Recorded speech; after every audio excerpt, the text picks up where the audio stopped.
if in this industry, if you're only coming to the table with just a one-step strategy, and that one-step strategy, exit strategy is the wholesale, then you're going to be limited to what you can do in this industry. That's why I say life is a product of the way you think, and if you change your thinking, you can change your mind.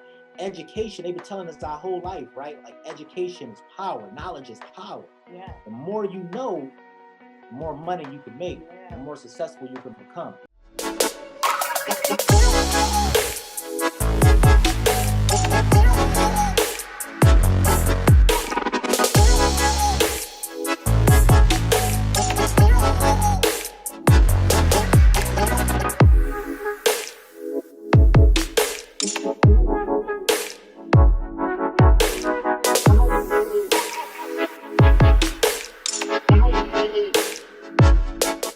What's going on, Elise? How you doing? Okay, y'all, your vacation trip, I was like, I want to go on vacation with them. Yeah, we are a good time. Long overdue, though.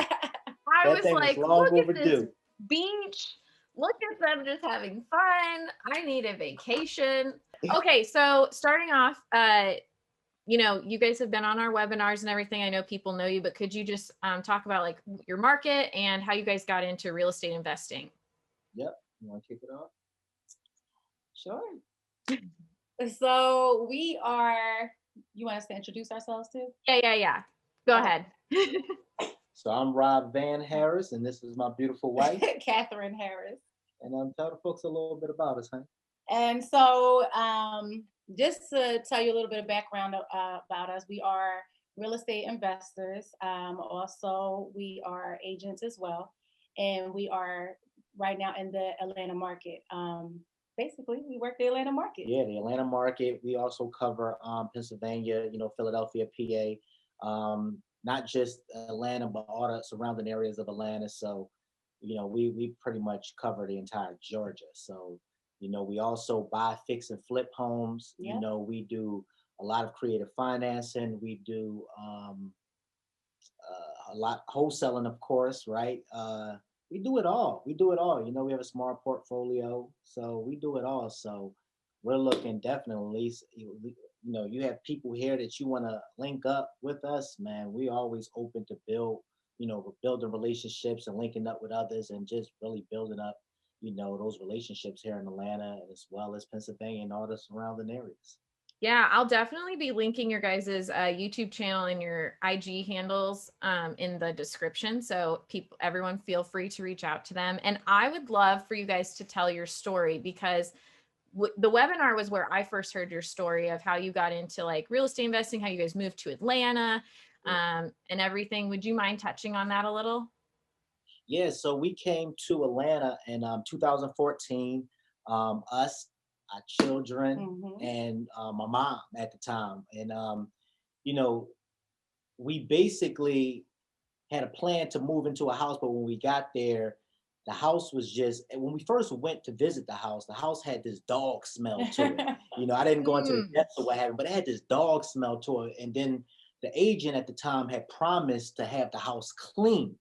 But when we got back to Atlanta to officially move here, it was still in the same condition. And the air conditioning unit went out. Air conditioning unit went out. That broke the camel's back. The air conditioning, and it was the very beginning of summer. It was It was so hot. It was super hot. OMG, it was so hot. So we were like, he was like, look, when can you guys have this fixed? And it just started off real rough.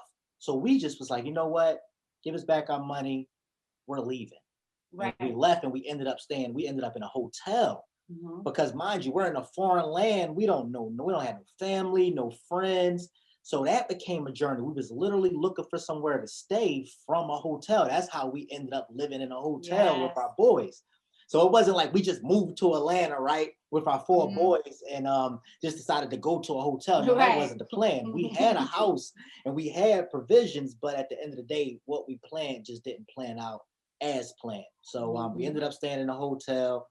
Eventually we ended up finding a place, and it was so crazy how we found the place. But we was out, me and Catherine was getting up every morning We was running out of things to do in that little small hotel room. We having Nerf wars, right? It's only but so many Nerf wars and so many games you can come up with the kids. I'm making it fun. I'm like, come on, let's have a Nerf. Come on, guys, let's have a Nerf war. Come on. We having Nerf wars. I'm hiding behind the bed. We got 2 beds. At least we in there, literally 2 beds in a hotel room with all the kids. And then, you know, it was just like, we getting up like, all right, kids, you know, don't give grandma too much of a hard time, you know, go to the pool, things like that, you know, to keep them busy. Every morning we just getting out there and looking. It so happened we just happened to be in the subdivision one day, and this guy came by and said, "Hey, you a real estate agent?" I said, "Yeah, I'm a real estate agent." He said, "Hey man, I have a house right around the corner I'm looking to rent." I said, "Yeah." Right. And he just drove up to us while we were looking at another house, and he just drove right up to us. Yep. And he was like, "Hey man, come on, come see it. Come see it." I looked in and I walked in. I was like, dude, this is it. I turned around to the guy. I said, "Dude, listen, you don't even have to put this out there." I was like, "I have somebody for it." He was like, "Who?" I was like, "Us." He was like, "You?" I was like, "Yes." I was like, "I have the money and everything. Like, I can give you the money." He's like, "Call." He's like, "Well, you know, you have the application." I was like, "I have the application. The other agent already ran, you know, have everything. Like, can I just forward you over that information?" He was like, "Yeah, sure." Forwarded him over the information. Called him the next day. He told us to come pick up the keys. Oh my gosh. We were meant to stay. Yes, sure. The doors opened up right in time because we was literally getting ready to like turn back around. It got to the point where we was like, oh my God, it was getting expensive. We didn't have much money. You know, we came with just a couple $1,000. Well, yeah, $2,600 to be exact. $2,600. You remember the number? Wow. Yeah, that's crazy. That's so crazy. So then how did you launch into this real estate investing? Like, how did you get going? So, I mean, you guys did, what was it? 30, 40 deals with us last year or something like that? Yeah, we did 49 deals total. 30 of those deals was through Driving for Dollars through the app, DealMachine app. So yeah, we killed it. So Rob has always been in real estate. Like, we've always had a real estate background. When we were in Philadelphia, we were doing contracting. We had a contracting company that we were the overseers for, and so we were already kind of sort of in real estate. And the plan was to open back up the contracting company when we came down, right? So, but we just decided to. Rob decided to get his license because we were in Philadelphia, and he was tired of the agents basically getting commission from the properties that he was selling. You know what I mean? So he was like, you know, I'm just going to go get my real estate license. And he went and got his real estate license. And we had property there. And then when we came to Atlanta, we decided we didn't want to do the contracting thing. He was like, let's just go. He got his reciprocal license, and we went right into real estate and investors. He started working with a lot of investors, really. From the door when we got here. So he was working with a lot of investors. So eventually it turned into him and I just kind of like seeing what they were doing and trying to figure out, how are they doing this? Like, I'm making this much, $2,500 as the agent, and I'm selling this property basically to my client. You're selling this property to my client and you're making more than me. Right. So he automatically. I think she's more so, and that's good that you shared that background too. But I think you more so was asking, how did we stay above the water financially, right? Yeah, I mean, you said you came with that much, but like, how did you turn that into just like growing it? Because I feel like that's where people get stuck, right? It's like, how much money do I need? One, plus like, how do I get to that? Like, how? I think I know your answers, but I'd love to hear how you guys like kind of launched this in a new place. You knew no one, you didn't have family, like, and kind of going with what Catherine said. I'm glad she talked about your connections, like getting into networking and like how you got to know the market. That's how we got to know the market. Right. And we're going to be completely transparent with like how we basically was able to generate income and maintain until we got our first deal off the line. We got resourceful. You have to be resourceful. You have to turn over every rock. Like, you can't be afraid of a challenge. And I think that's just what it was. We weren't afraid of a challenge. So what we did was, I was like, one day I was like, Rob, you know what? We're low on money. So I'm going to sell this table set. I'm going to sell this table set. Right. And I went on Craigslist and I went to Goals, and he was like, oh, what is she talking about? like, he's like, he's not worrying, but he's like, as the man, he's trying to like figure things out. I'm like, he's like, what are you talking about? I'm like, what is a table? It's a solid table set. So I sold the table set. I put it on Craigslist and sold the table set that we had gotten for free when we got here. Someone gave it to us for free. Yeah. Oh, so hey. off of Craigslist. Yeah. And I sold the table. Yeah. And that's what's got us into, basically, we had a full like blown furniture business. We were selling furniture. We started selling We furniture. got it for so free. we started going on Craigslist. I'm like, hold on. So you know me again, right? I'm a visionary, right? So I'm like, hold on. Wait a minute. We just now made this off of this table that we got for free. I'm like, what else they got on there The for free? light bulb just was like, right? So the light bulb went off. They had couches and Yeah. sofas. So we actually started selling furniture. We was making, $400, $700, $600 here for stuff we was getting for free. And that's how we stayed above the water all until profit. I was able to get my, That's right. my business off the ground. And I was I like, had my baby carrying couches. that's with right. me. We were busting out couches. I was carrying couches, anything. I was strong at that time. I was like seriously strong. When you like, when you find the one that's willing to carry a couch with you down 6 flights of steps. Oh, good Lord. That's the one you better put the ring on. That's right. It's all about. That's the one you better put the ring on. It's all about finger, vision. You have to keep the vision no matter what. You have to keep the vision. You can't change the vision because of your circumstances. You have to just do what you have to do until you get to where you have to get to. So he was doing his studying, and he was going to his new office in real estate and things like that, all while we were doing this furniture business. I was like, no, you're not going to get a 9 to 5. You're not going to do that. We're going to keep doing this. And even if I had to work, and I started working at the VA Medical Center as well as us doing that business, so we could just stay above water until this ultimately came to pass. I was ready to go back to a 9 to 5, and she was like, no, keep running your race. Yes. Keep running your race. A 9 to 5 isn't who you are, because mind you, we came from a business to where I had employees and everything. We had a contracted business, and we was making over $250,000 a year. We had employees and everything, and to come from that to be, carrying couches with my wife was kind of a little belittling for me, to a point where my mindset started to be like, okay, what is going on? Like, this wasn't the plan. And I was like, babe, I'm gonna have to go back to work. And she was like, no. She was like, I go to work. You keep running your race. You stay up there in that room and keep making those calls.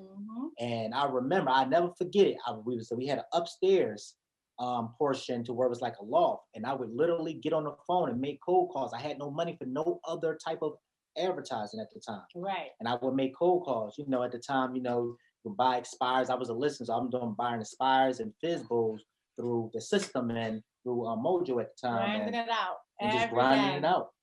Oh my gosh. I just love, I really appreciate how real y'all are about like just the struggle of getting to that point. And Catherine, like, huge, showing how like a partnership, like it's give and take, and it's balancing each other out, of like, you knew you wanted him. I mean, you're his cheerleader and vice versa. Like, I love that so much. Going into, because I could go on and on about your guys' story. But what, oh my gosh, I just lost my thing. Resourcefulness. Okay. The couch, selling the furniture. When did you guys feel like you didn't have to do that anymore? Like after like maybe 2 deals, like what was a good, because people are like, when do I know that I'm like good? And like, I can rely on this as my income type of thing. I'll never forget, because remember we had got I got that fourplex. I sold that fourplex. I ended up getting both sides. That was my first deal. So my first deal was a fourplex. I ended up getting both sides, and I sold it for like maybe $215. So that was equivalent to like a $430,000 deal. So I got off that check after, of course, paying my percentage to my brokerage and things like that. I got a large check. So I was like, finally, some breathing room, right? Like, finally. And then from there, I started getting more deals, because all I was doing was just hitting the phones. That's why my business is based off of hitting the phones, right? That's why I'm so keen on that, because that's literally what sparked my business. And then that's when you knew we started meeting investors through the cold calling, because I was calling for sale by owners, and that's how I was meeting the investors. And so it happened that time when we was out, I was listing a property for one of those clients, and Catherine walked up to me and said, hey, who own this house right here? It's like, I don't know, babe. She was like, it's like, babe, I feel it in my spirit, like this is gonna be our house. And I'm telling you, at least seconds after she said that, a lady came from outside and was like, hey, you want to buy this house? Catherine was like, yeah, we want to buy it. Right? So she literally invited Catherine in and everything into our house and gave Catherine a number to the owner. Right. And even then, it wasn't even real to me because I let like 2 weeks go by. Remember before I even called her, he was like, hey, did you ever call the owner of that property? I was like, no. I was like, but I called them today. And I called them and they was like, yeah, we're looking to sell it. Long story short, linked up with the owners, ended up putting the property under contract. And that's when I did my first wholesale deal and made that $30,000. And that's when we knew. And that's when we could put the furniture business there. Yes, that's when we knew it was time to put it there. We didn't have to go Catherine's couch carrying days were over after that. Oh my gosh, they were over. Yes. I wanted them to be over. Hey, but that just like, I just love your guys' journey from and being consistent. Like I knew that was going to be, and I think what more people need to hear is the consistency of everything, whether like with whatever you're doing, you'll only get better. I want to get into your success story. You have a ton of them, but do you have a recent one that you wanted to share with us? Yeah. So, so going from living in a hotel room to carrying couches with my wife, right? To getting our first wholesale deal off the ground to now having a full-blown operation. Again, having a full-blown investment business as well as a traditional business. Not only do we do 6 figures a month, but we're going to talk about today how we've done 6 figures in some deals, right, per deal. And what we're going to talk about, if you don't mind, at least I'm actually willing to even pull up the HUD sheets and walk you through the actual process as to how I structured the deal. If that's something that I don't know if that's something. I object to that in the least bit. So you go right ahead. Okay. So let me share my screen with you. Also, congratulations. That's awesome. Oh, no, thank you. We appreciate it. We appreciate that. All right. I think, Elise, you have to give me permission to share my screen. Yeah, let me, sure, I need to figure out how to do this. And you have to add me as co-host. This is Zoom. Yes. There. Try now. Let me grab it. And just a fair warning, if we may have to restart this only because I may be a DealMachine person, but I am not on the paid version of Zoom, so it'll cut out after 40 minutes. So we may have to like come back if that's okay and start a new one. It'll be the same room, but that's totally fine. Yeah, that's okay. Fine. I don't want to miss this. Push it back to make sure that we had enough time. Oh yeah, no, you're good. This is gold. Yeah. Okay, so let me walk you through this deal. And this is a deal that we actually got from the DealMachine as well. This is a deal we got from Driving for Dollars. Right. So we we basically put we made contact with the owner, right? Mind you, this deal we had to follow up with this client for maybe over a year, literally over a year, right? So, and matter of fact, to show you that I'm telling the truth, I want to show you something. I'm going to show you my Podio. And mind you, I'm on Catherine's computer, so bear with me. I'm glad I'm not the only one who has like a ton of windows open at the bottom. They're minimized to the HUDs and stuff because we don't want to. Oh no, here it is, right here. For time's sake, I don't even know. Yeah. So what I want to do, no, real quick, I just want to show them this real fast. So look, this was over a year ago. See that? Okay. Oh my gosh. So look all that follow up. See that?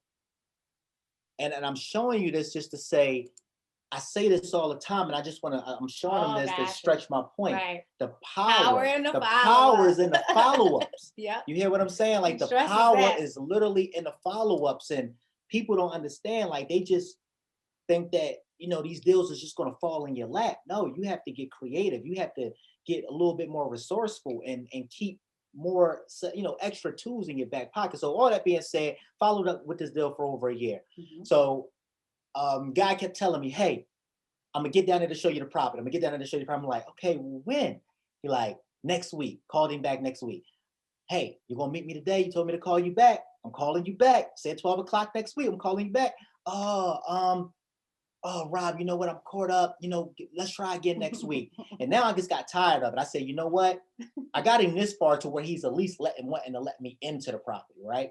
I said, look, I asked a magical question. You ready for it? I asked a magical question, the $100,000 6-figure plus question. I said, look, write down this timestamp. I know what it is. I said, would you happen to have a lockbox on the property? Right. He said, yes. I said, okay, you've been talking to me for a while now. Would you mind if I just go down there and show myself the property? I said, sure. Oh, I don't quite remember the lockbox code, but I'm gonna send you a few, try them all. At least I got down there, I ran down there. I know the neighborhood. I've sold a lot of properties in this neighborhood, so I knew the neighborhood. Gets in the property, the minute I get into the property, it's a mess. It's a mess. Like it was a disaster. And actually, I might even go into that, but it was a mess. So long story short, I was like, hey, I called him up. I said, hey, I'm interested in the property. Are there any other decision makers that basically would need to be present at the time of me presenting my offer? He said, yes, my wife. I said, okay, great. What time do your wife get home? He said, around 6 o'clock. Then I said, okay, great. It'd be okay if I give you a call around 6:30. He said, yeah. I said, okay. All right, I'm gonna give you a call around 6:30. I call him exactly around like 6:28 because I'm excited about this deal. So I call him up. His wife is there. His wife, she gets on the phone and she's like, you can tell she's like the head honcho, right? She's like from the gate, like, okay, what you want? So talking with the wife, explaining to her, I've been talking on and off with her husband for over, a year now. And so have other people. They told us other investors. They've been calling them too, or basically all the time. And that's the key. That was right. One of the key factors because I was only willing to pay. I think to basically buy the deal outright, to where I would have been able to wholesale the deal. I was only willing to pay, I think, a certain price around like 90, 95 or something like that. She didn't want 90, 95. She wanted 125, right? Oh. So I said, okay, you want 125. No problem. Would you be willing to, if I was able to give you 125, would you, can we come up with some type of creative financing or some type, terms to where we can make it fair for the both of us? She said, yeah, break that down to me. What would that look like? And I gave her options, right? So I gave her options. I said, if I buy the property right out, I can only go up to 90. But if we do a subject to or an assumption, which gave her all these options, right? I'm not going to make it too complex. And she chose the subject to route. Now, I found out later that I can actually, with this, I was like, I started digging a little bit more, like who's the lender? Come to find out it was done through a private lender. So through private lending, just so you know, the difference between an assumption and a subject to is that an assumption is basically when the bank will allow you to assume the mortgage. I'm the new borrower on the loan. A subject to, the mortgage would have still been in her name. But she was fine with that until I found that there was a private lender who actually lent her the money that would allow me to do an assumption. So I said, okay, look, I'll give you the 125. We are doing an assumption. After giving her, after agreeing, went under contract. This is where this coming at. So I assumed $80,000 of her debt. See this right here? 1, 2, 3. I assumed $80,000 of her debt, right? These are the loans that I basically borrowed from private lenders. So I have private lenders that fund my projects, that are giving me money to remodel these properties, right? Yep. Mind you, if you notice on line 208, it say loan from seller. So the agreement we came to is that I didn't have to basically give her the money up front. I can give her the money after I close the property. Oh. Follow me? So I give you 125, right? But this is what I'm going to do. I'm going to assume your $80,000 in debt, right? And I'm going to give you some money up. She wanted some money up front. So let's just say, let's keep it flat numbers. She wanted 125. I said, look, I'm gonna assume the $80,000 of debt, which you see right here. I'm gonna give you the other 20. Well, that's where this come in at 21. Cover her payment up front of what she wanted to put in her pocket and my closing costs, right? And then the remainder didn't have to be paid until the house was closed. So she became a lender on her own deal. No interest, right? Interest free. She just said, look, pay me after the property. So basically it's called taking back the note. She took back the note on the property. So, okay, went in, mind you, I got cut a check for this. I got cut a check for $36,809. So I did this, make note, I did this without having to spend not a penny of my own money. Between the money I raised from my lenders and the money that I was able to keep from her taking back the note, I was able to basically walk away from the table with $36,000.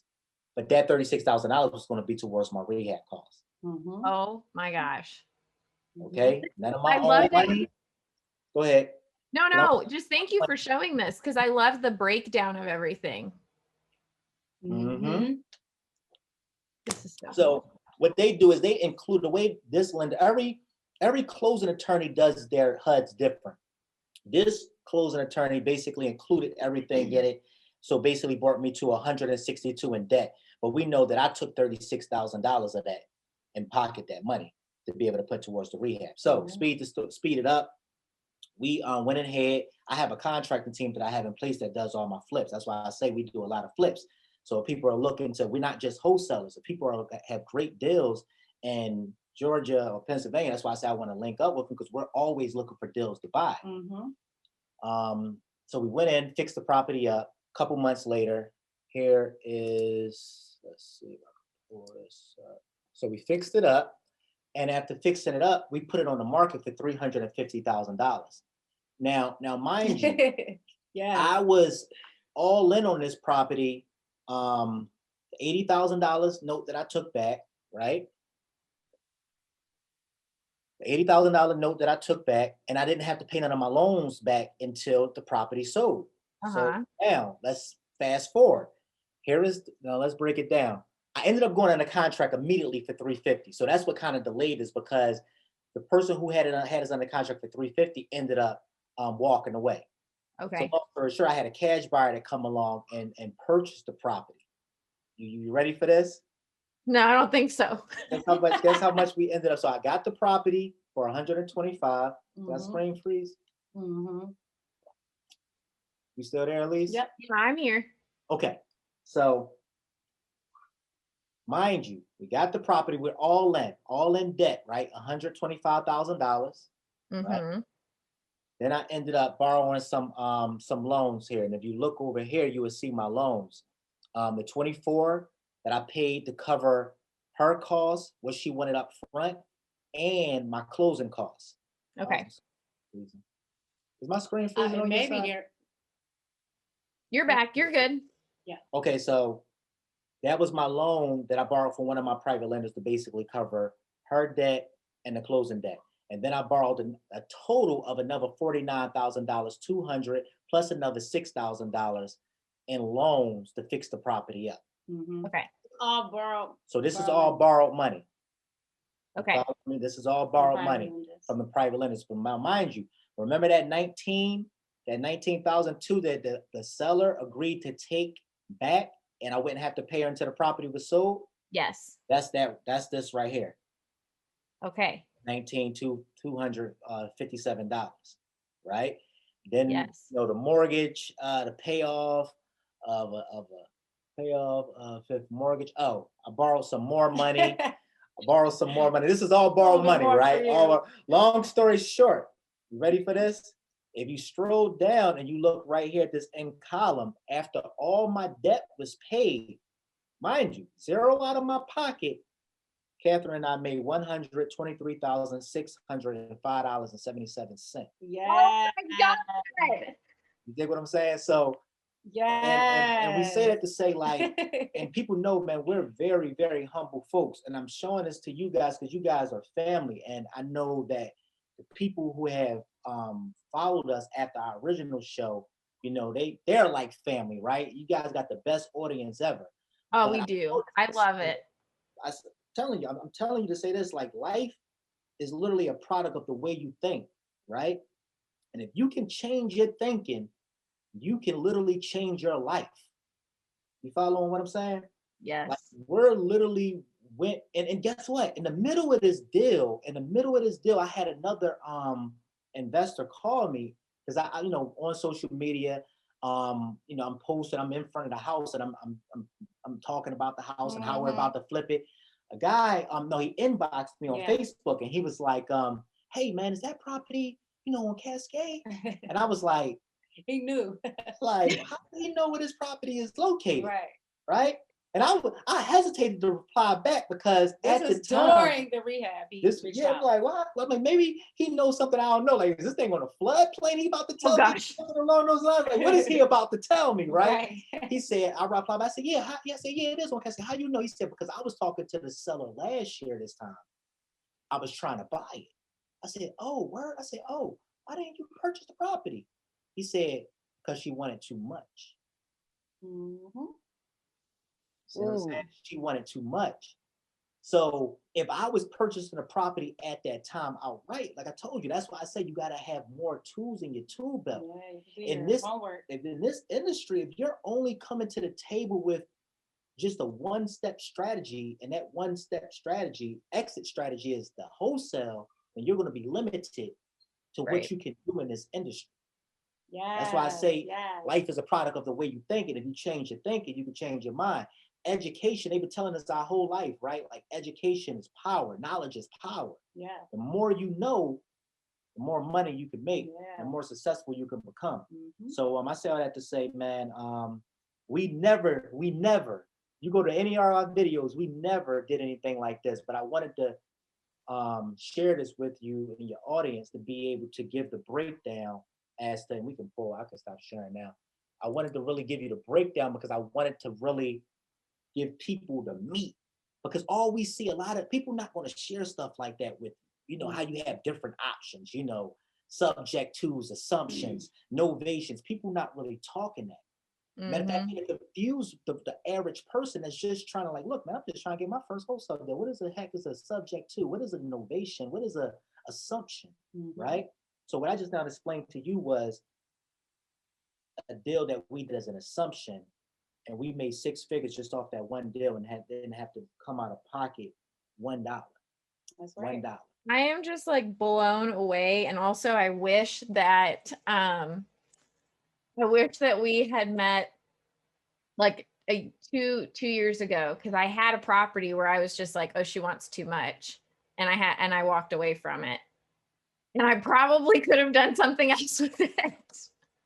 Next time you come across that type of deal, call me. Send us that's another thing. You know, just the community, the DealMachine community, people that have dead leads and stuff like that. Like, you know, hit us up, inbox us, because we have resources and we have different strategies to get deals closing for everybody to make money. So I want to ask you about the Atlanta market. I have been hearing nonstop from people, Atlanta market is too, like, people want too much. There's not enough deals. It's hard to get a deal. Like, I mean, they can't find any. And I know that those are a lot of excuses. I just feel like I'm hearing about them more specifically in the Atlanta market. So what would you say to people? Like, so I have people that are doing like mail marketing. They are cold calling. Like, how often should they follow up? Like, what is the, like, I know you said the key was kind of like having all those exit strategies to like give them options, but like, what would you say to people who are kind of like feeling just, I don't know, discouraged? Yeah, no. That's why it's important to have like mentorship. It really is important to have somebody to talk to about your process and procedures, because it's easy to say like the Atlanta market is oversaturated, and it really is. Like, everybody, a wholesaler or investor's born every day in Atlanta, it seems like, and it's true. There are lots of competition, and so that's why it's important to to have someone to talk to kind of help you get over this hurdle. Because, you know, if you go to, let's just say to Rob, or you talk with myself, we can just look into what you're doing and identify why you're not closing deals. You know, it could be how your script. It could be you don't have enough exit strategies. You know, it could be you're not making enough contacts. It could be you're not staying consistent enough with your driving. So it's easy for someone to say, oh, the market is oversaturated, we can't get deals. But if you say that to someone like us, if you say that to us, we're going to come back to you and we're going to say, well, I don't know about that, because we're closing deals and we're definitely acquiring new leads all the time. Right. So that's my answer to that question. I don't know, you know. Yeah. My response to that would be extend your reach. Extend your reach. And what I mean by that is that I said it on the last time we linked up on the last webinar. You would watch somebody like us, right? And we'd be in the same market. But instead of reaching out, right, you would just basically take a bunch of notes. You probably took a couple screenshots of what the stuff we just put up, right? But it never reach out and just say, hey, man, because I'm going to attract my own tribe, right? People going to be connected to me that can relate to me. People going to be connected to Catherine. Me and Catherine not trying to be the next nobody, right? We just only be Rob and Catherine. So we're going to attach. You probably watching this right now, like, I can relate to them. I like them. Let's link up, right? And what you may not know, I know, right? What I may not know, you know. That's extending our reach. That's what makes us a tree, right? Because it's different branches on a tree, right? If you only cut off all the branches, you just got to stop. You set a long tree, right? With no branches. A long tree start with no branches. But if you start extending your reach and you got all these different branches, man, y'all, the impact we can make by coming together and linking up and utilizing your resources. Listen, you're unstoppable. Endless growth there. Endless. It's endless. The opportunities is endless. You catch more fish together than people, you can by yourself. Because people keep asking us, hey man, coaching. They keep asking about these coaching programs, and I'm like, listen, I don't have a coaching program. And honestly, truth to the matter is, I don't plan on having a coaching program no time soon. Absolutely. But guess what? Guess how the way you could come and you can get some of what I have up here. Guess how we can make money together. Send me your deals. Send the deals over. And you can learn. And you learn, right. By just doing the deal directly with us. That's right. That's what I love. I think that people who start off should, especially if they're having a lot of analysis paralysis, JVing is like the best thing, because you learn from the people that. And I know a lot of people are like, I don't know, you don't be greedy with it, I guess. Like, a lot of people are like, no, I'll just do it and I'll, or lose off. If I would have JV'd with the deal that I'm sorry, the handful of leads that I've gotten calls back from that I was like, oh, it's dead. Like, I can't do anything with it. If I would have past self when I was hitting it hardcore, could have done that, like I would have been able to close those deals. But because I was like, no, I have to figure it out for myself. I don't want to ask for help. I know that there are people that probably are like that. And I always say this is one of my sayings, low money better than no money, right? Yeah. I'd rather get something out the deal than rather than not get anything and just have that deal just sitting there collecting dust. Robert Kiyosaki said it the best. He's like, when in this business, we've been taught, like, you want it done right, you got to do it yourself. Yeah. He said his rich dad taught him, no, that's not the way. That's not the way.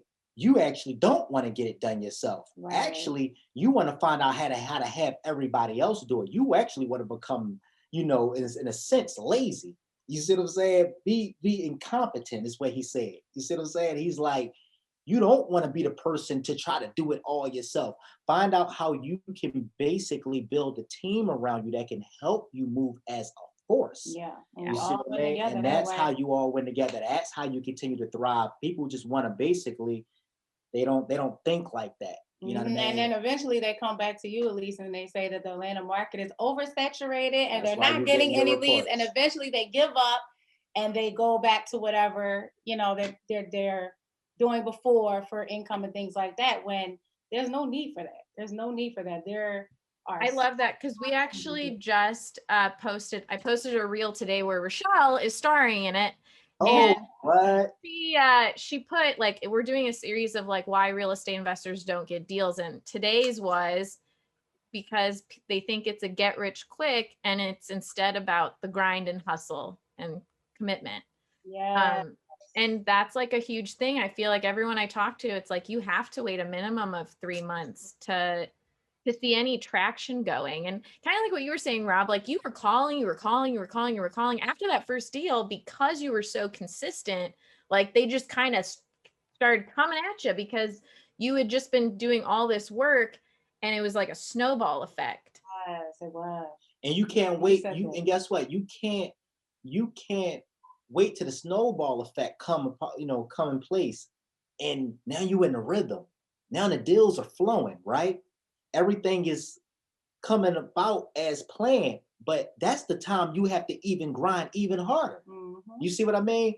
You look at that $123,000, but if you look at my work ethic, you would think that I'm still striving to get my first plate. Right. You see what I mean? You would think that I was still living in a hotel room if you seen my work ethic. Mm-hmm. So you can't have, I don't care if it's 5, 10, 6, 15 deals in a pipeline. Go just as hard as you would have been going before you got the $100,000, before you got the 3 deals for that month. Mm-hmm. You gotta stay consistent. Consistency is the key. And people are not staying consistent, and then they want to come back. Truthfully, they want to come back and they want to blame the system. They want to blame the machine. They want to blame the app. You know what I mean? They want to blame the market. Nah, it's an excuse. Absolutely. It's an excuse. The ball is in your court. Mm-hmm. You have to become resourceful. Yeah. I'm just like blown away by this, you guys. Like this goes to the most deserving people. Like you guys are so amazing. And I'm just so thankful that you guys are here. And I don't want to take up too much time, and holy crap, it's already 1:30. Elise, thank you so much for bringing us on today. We hope that we added a ton of value to a ton. I've never had someone break it down like that before, and I know people love to see that. Wow. Yeah. We're honored, humbly, absolutely. and literally so grateful for all that you guys have done. Yes. And all that you do. Like I said, that deal would never been possible if you all wouldn't have created that app. So absolutely. All them people that's saying that that talk all that, oh, well, I'm not getting no deals from this, and I'm not. We're literally a walking, living testimony. We're not just saying it because we're on the phone with you as DealMachine. Right. We're saying that, and we're so grateful. But we say that in this interview and the last interview because we've utilized that app, and that app have literally sparked our business. It helps us tremendously. It does. That makes me so happy, and I'm just glad that we have each other, like that we can connect, and like, well, when we travel, I can come and see you guys and be like, yes, definitely. Yeah. Next time, we gotta connect. Mm-hmm. We have to connect. We do, man. We really feel as though you guys are extended family. Like you guys have really been, good to us, and blessing. Really, man. We straight back at you guys, all of it. But thank you so much, and have a great rest of your day. Tell your kids we said hi. You sure will. Thank you. Enjoy the rest of your day. Okay. Elise. All right. Bye, guys.